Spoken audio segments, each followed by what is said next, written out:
তোমায় ভালোবাসতাম বলে আমার প্রেমিক ঝগড়া করত আমার সাথে, হিংসা করত বিস্তর। অপরিণত উদ্ধত যৌবন তখন।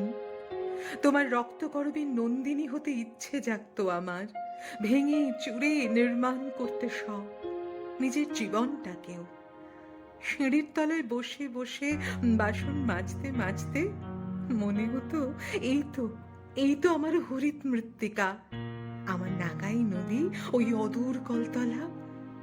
চৈত্রের চিতা ভস্য গায়ে মেখে আমি তোমার জন্য অপেক্ষা করতাম রঞ্জন, তোমার জন্য, তুমি আসবে বলে। কিন্তু ও এসে আমার হাত মুচড়ে দিয়ে চিঠি দিত আমায়। আমি রাজার কণ্ঠস্বর শুনতে পেতাম। ভয় করতো আমার, ভীষণ ভয়। আমি রাত জেগে জেগে তোমায় পড়তাম।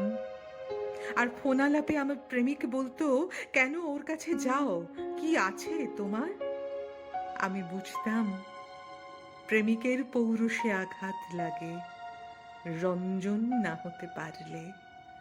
আমি বুঝতাম রাজার মতো রাজা হতে না পারলে তুমি হওয়া যে যায় না।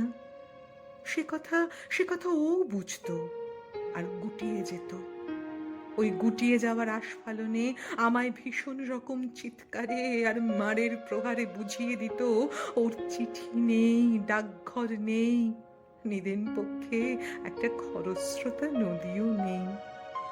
দুর্বল ঘাসকে পিষে ফেলার নির্মম আগ্রহ থাকলেও ওর তুমি নেই। তাই স্বপ্ন নেই, অপেক্ষা নেই, নির্মাণ নেই, রচনাবলী হয়তো আছে, কিন্তু কোথাও তুমি নেই।